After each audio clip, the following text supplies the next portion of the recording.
Welcome back to the Basics of Jazz Drum Set for Music Educators. I believe today is our 11th episode, so if you haven't seen one of the other 10, well, there's a whole playlist waiting for you. Today, however, we're going to talk about a jazz waltz, or playing the swing beat in 3/4 instead of the more common 4/4. You hear this on lots of tunes. One that you might have heard before is the recording of Someday My Prince Will Come by Miles Davis's quintet. Super nice, easy example of playing in 3, although they do play it with brushes on that recording. That's the style we're going to go for. So, I'm assuming from starting out on this video that you have seen my video about how to construct a good swing beat, or that you're fairly comfortable with playing a swing beat in 4. If you aren't comfortable with playing a swing beat in 4 yet, check out that link in the description. And if your student can't play a swing beat in 4 yet, leave the 3 till later, trust me. Want to get swing beat in 4 first, then probably a rock beat, then we can come back to this. All right. So, if you watched my video on the swing beat in 4, you'll remember my kind of silly mnemonic device for remembering how this beat's supposed to sound, courtesy of one of my first teachers ever on the drums, Brenda Myers. Thanks for this one, Brenda. It's been stuck in my head for more than 15 years now. So for that, a swing beat would go like this. I love the drums, love the drums, love the drums,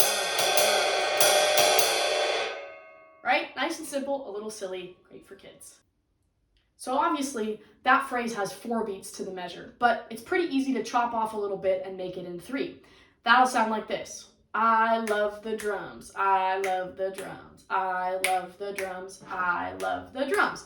Or, on the ride cymbal, here we go. 1, 2, 3, 1, ready, go. I love the drums, I love the drums, I love the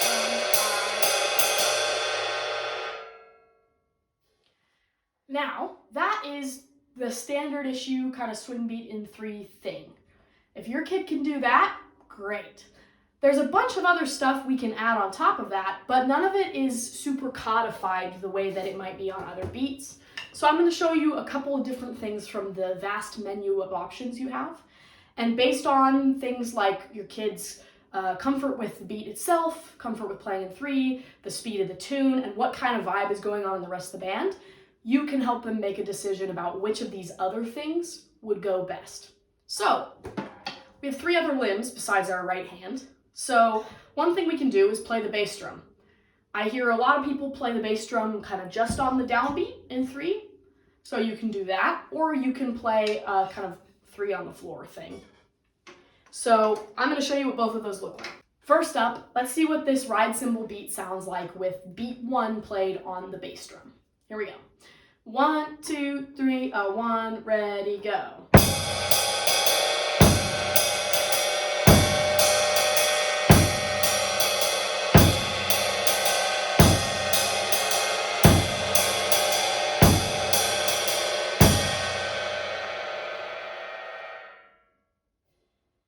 Alright, that's a great start, but still leaves something to be desired, I think. So another really great thing we can do is add in the hi-hat. The hi-hat can be placed on essentially any beat in this groove, and in fact, making your student learn how to move the hi-hat around to different places would make for a great exercise in coordination and using that left foot, which is usually the laziest and least skilled of the 4 limbs on a drummer.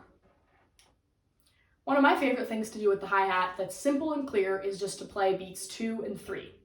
This can dovetail in really nicely with the bass drum on 1, so I'm going to show you what those things sound like all together. 1, 2, 3, 1, ready, go.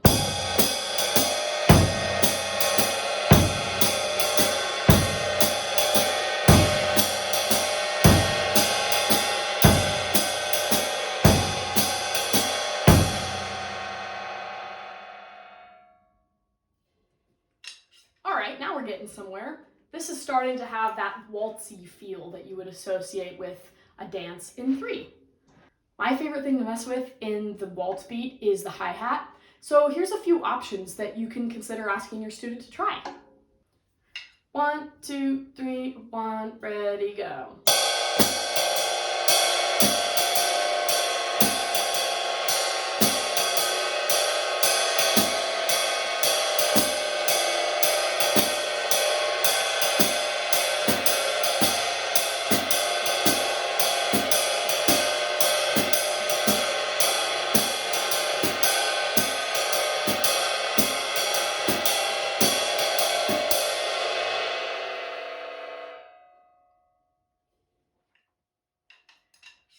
goes without saying that those are only some of the many possibilities for what you can do with your hi-hat.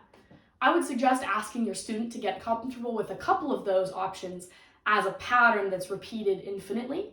And then once they feel good about 2 or 4 of them, have them start to mix them up while they play. That might sound a little something like this. A 1, 2, 3, 1, ready, go.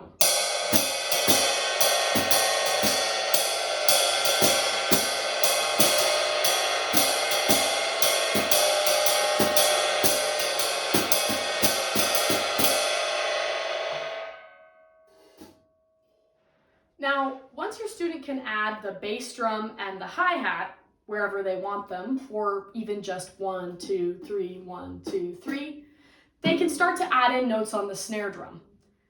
The framework for this is pretty much the same as it would be with the bass drum or the hi-hat. We want to start out with something simple, 1 note at a time, maybe 2 notes in a measure, and learn that as an existing pattern. Then we can start to mess around with things. If you saw my video on comping basics from a couple weeks ago, we talked about this concept over a 4/4 swing beat, where you can kind of start with 1 note, move it around to different parts of the drum set, whether that's playing beat 1 on the bass drum, beat 1 on the snare drum, or beat 1 on the hi-hat, the and of 1 on the bass drum, the and of 1 on the snare drum, the and of 1 on the hi-hat, maybe the and of 2 and 4, or in this case, I really like the and of 1 and beat 3. You can drill each of those on 1 piece of the drum set, or you can take a 2-note measure and split it up. So then if we had the and of 1 and 3 that we were doing on the hi-hat, maybe your student can try the and of 1 on the snare drum and 3 on the bass drum, or the and of 1 on the bass drum and the and of 3 on the snare drum. That might look like this. A 1, 2, 3, 1, ready, go.